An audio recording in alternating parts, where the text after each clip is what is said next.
Well, good morning. Welcome back to the Broadcast Retirement Network. I'm Jeff Snyder. This is BRN AM for Thursday, August 10th, 2023. And our top story today, retired Barbie has 30% more in retirement savings. And joining me now to discuss this and a lot more is Dr. Teresa Ghilarducci from the New School. Dr. Ghilarducci, it's great to see you again. Thanks so much for joining us on the program this morning. It's really good to see you again, Jeffrey.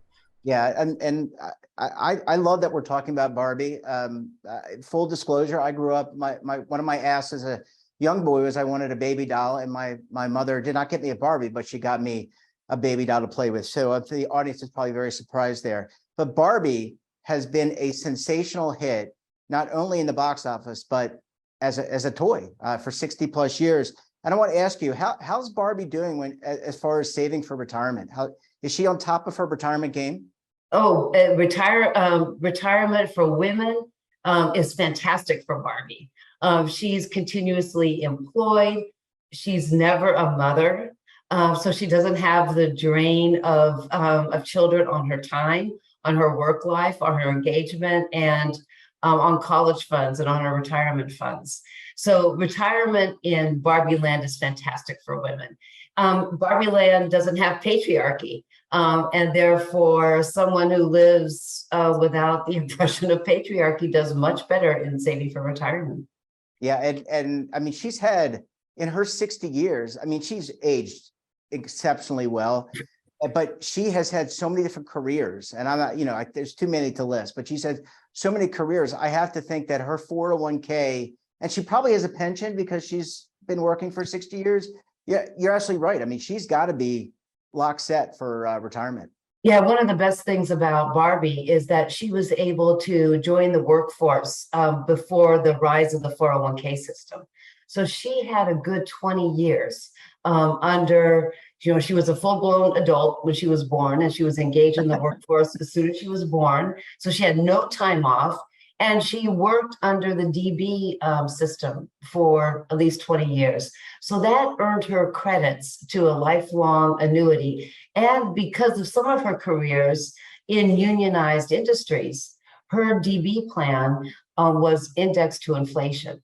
And her fellow Barbies, or her comrades, her sisters, came in behind her and helped fuel those industries to be thriving industries that contributed to the DB plan. And then she was able to be one of the few people, percentage of the few people in the workforce that could take advantage of the 401k glories. She was always in the workforce, so she never leaked out her balances. Children and other kinship networks didn't grab onto her 401k as their piggy bank for I don't know, going to college or getting out of jail or paying back child support. Because we find that women in the real world, where Barbie ventured to for a little bit in the movie, had to do all that. So she has the DB plan and she has a 401k plan. Yeah, and so I was going to do, we had some fun with Barbie.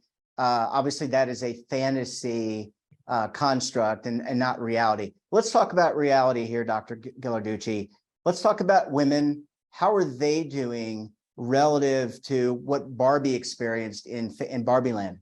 In Barbie Land, so real world women, and we saw some of those in the movie. For those of the few who have not seen it, Barbie goes into the real world, and she encounters a few women. One of the scenes in the movie that just struck me as poignant for those who saw it and for those who didn't was when Barbie takes this beautiful Margot Robbie, looks at an older woman for a long time, and then gives her the best compliment she could possibly give her because she's stereotypical Barbie, and points out that she is beautiful, says to her she's beautiful. And the director makes you look at that old woman for a lot longer time than I remember looking at any old woman in any Hollywood movie. And the older woman says, yes, I am beautiful. So there is growing consciousness in the real world of women's empowerment, but their real life experiences have not caught up in terms of the work-life balance, and therefore their pension accumulations have not caught up, Jeff. women are more likely to have pension coverage at work than men. That happened about 15 years ago. So it's not as though women aren't in jobs where employers have jobs. Women are much more likely to be employed in education and healthcare, where there is a disproportionately higher rate of 401k coverage. And they're also as likely to participate as men. So there's nothing about women that don't want pensions. There's nothing about women that don't want to save. But what happens is that women still make much less than men, for an hour of work. And women are much more likely to have to leave the labor force to do care work for young children, for sure, but also for parents. And in the real world, it's nothing about the differences between men and women's brains that do this.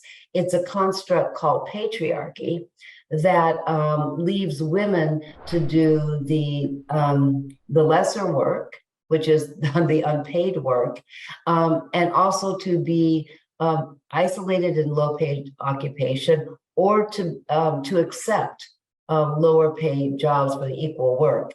And that is a subtle construct of patriarchy that can reinforce itself as women see that other women do not have the powerful positions in society or at the workplace. And it just accumulates over the lifetime. It's this lifeline accumulation of subordinated status in the labor force means that women come to the world of retirement with 30% less pension income than men. Yeah, and Teresa, I need to take a very quick break. I want to pick this up on the flip side. When we come back, we'll talk about what women can do, how they can narrow the gap. You're going to want to stay tuned right here on BRN AM.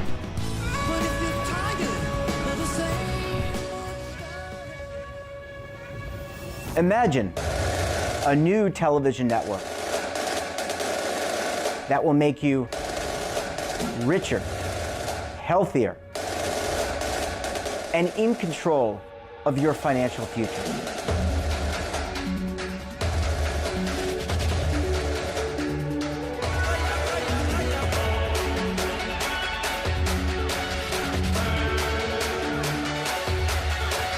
This network is for the policewoman in Nashville, Tennessee, the baker in Dubuque, Iowa, the teacher in Lexington, Kentucky.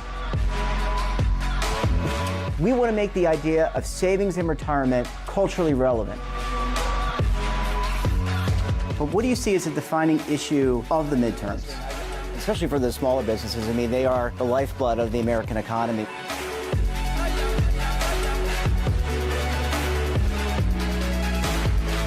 Featuring exclusive interviews, current affairs, and docuseries. 33 years old, you retired early. The philosophy is money only matters if it helps you live a life that you love. But you got to start thinking about retirement as soon as you get in. The Broadcast Retirement Network will drive very high engagement with premium partnerships. So this isn't retirement and savings for your parents or grandparents. This is for all Americans. And we're going to change the way you think about money.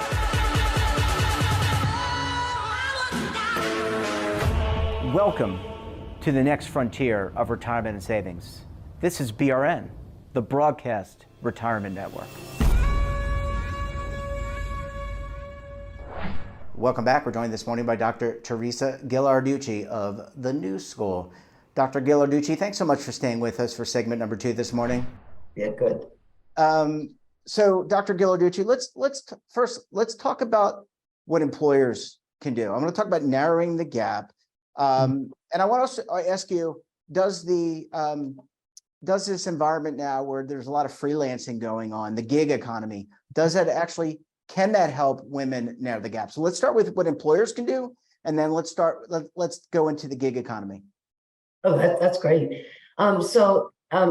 Employers can help women and men have equal pension rights. I don't know if employers want to. They get a lot of advantage from this system of patriarchy and work. But employers that are offended, by this inequity, can pay women and men the same. That they can give women what they deserve and to men no more than they deserve. And they really have to check their own biases, whether the employer is a man or a woman or doesn't identify. Because to live in a system called patriarchy, we have these implicit biases, it's called, or we have these notions, these stereotypes that are really hard to be conscious of.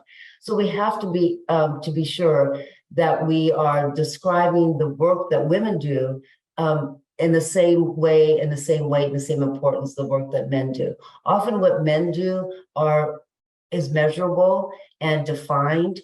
But what women do is a whole host of tasks that she does at the same time. Administrative assistant or secretary is a really good example. That you're talking to an irate customer at the same time you're inviting an important guest, in to see your boss. And that kind of dualism and going back and forth is a skill that people expected from their mothers. Here's a cookie, here's, soothing a depression, here's managing a crisis. But just because we saw our mothers do it for free, or for low pay, doesn't mean that the women at work can do that. So you pay women and men the same for equal work, and you promote women into men's jobs. Men's jobs usually have a higher reward to effort ratio. I'm not saying that men have it good. There's lots of things we could talk about how men suffer in patriarchy, but we're talking about this one particular way. Not being paid the same as men means that your pension is going to accumulate. You also want to really pay attention to your work-life balance for all your employees. You have to encourage men to take whatever parental leave there is. That you have to actually model non-stereotypical roles among your employers and not indirectly punish men for taking time off or taking a kid to a doctor's appointment or dealing with their parents. So you have to give men a break too to do that unpaid care work. The gig economy is fascinating. More men than women, of course, are drivers in Lyft and Uber, but more women than men are on Etsy. There are more women and men who are involved in care.com. Those are just 3 platform employers that people know about, but there are many, many more, TaskRabbit and whatever. And these platform economies, DoorDash to name one in particular, are very interested in letting their employees participate in these employee benefits that the traditional employees are used to, at least half of the workforce are. So one of the ways that they can do that is to enroll them into a platform pension plan. Now, we don't have very many good ones, and we hope that Secure 2.0 creates some of those. But there are some proposals in Congress that will allow gig workers to and employers to be enrolled in a kind of a government and not-for-profit run pension plan in which the government would automatically deposit matches. Now, I don't know how technical you want to be in that, but you're getting my gist. Yeah. Is that everybody needs to be in a savings plan for their whole career. If they have an unstable job, they move from job to job, or they have a job their whole life. Yeah, absolutely. I mean, that what we're seeing, and men and women, if they are part of this gig economy and they don't have access, or work for a small employer, they do not have access to a qualified or 401k plan to save what they need to save. And that I think, to your point, is what Secure 2.0 is trying to help solve with the pooled employer plans, the multiple employer plans, et cetera. Dr. Ghilarducci, we have a little bit more time left, just about a minute or so. What else can government do? Talk about Social Security. I know that you had some thoughts about the federal thrift plan. Maybe that could be a platform or a roadmap forward for Americans to save. Yeah, one thing I love about your program is that you're talking to a lot of us who are in the pension and the security business. We're interested in old age. And we all know, I just know the expert opinion there, you're one, I'm one, that people need to save for their whole careers and not invade it and not leak it and do it persistently and at high rates. Secure 2.0, Secure 3.0, the way it's been evolving is not going to do it. It helps automatically enroll people whose employers already have a plan, but it's not really increasing employers' desire to have a plan. Employers have good reasons not to. So let's get employers really off the hook. Stop expecting them to do what they haven't done almost all of Barbie's lifetime, the last 40 years. And so what the thrifts, that bill in Congress I told you about, their Retirement Security Act for All American, or for All Americans Act, the RSAA. The last Congress, it was supported by Republicans and Democrats, so it already has hope. It's not dead on arrival by just being on the Democrat side. And what it does is allow access to a version of the thrift savings plan for people who don't know. If federal employees are in a pension plan called the thrift savings plan, everybody in Washington knows about the plan because they're in the plan. It works very well, very low administrative cost, very good options to invest. And everybody would be enrolled. It would just be automatic if you don't have a plan at work. So it doesn't threaten any 401k provider or any DB plan. These are just for people that don't have it, which, as you said, it's the vast majority of people who are earning earnings below the median, that's 50%. And a huge group, like 38% of people in that next 40%, the middle class and upper middle class workers that also don't have an employer plan. It automatically enrolls them, no matter what job they have, when they go job to job, in a mandatory, practically mandatory savings plan. Just like Social Security follows you around, no matter where you work, and most people are above the board and pay their taxes, mainly because of the earned income tax credit. If you're in Social Security, then you automatically have a pension like people in the higher income groups. So I think it's some of the most promising legislation to be proposed that I've seen in the past 40 years.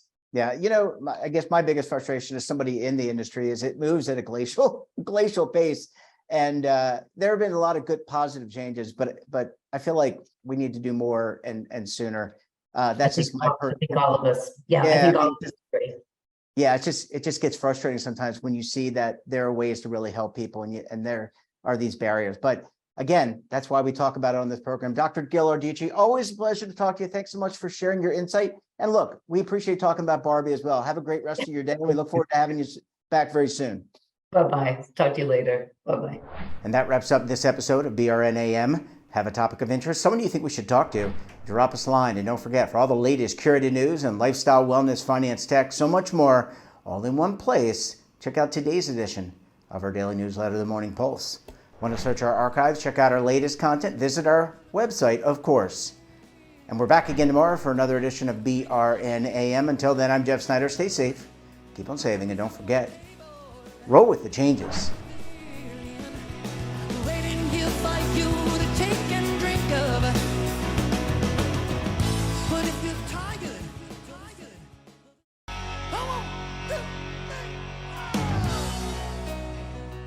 Now is your opportunity to co-create content around any topic on the First Lifestyle and Wellness Network. Reach a global audience through our platform and co-own exclusive branded content. All of our programs are available on demand and also as audio-only podcasts, so you can take us on the go. Broadcast Retirement Network, available anytime, anywhere, and on any device.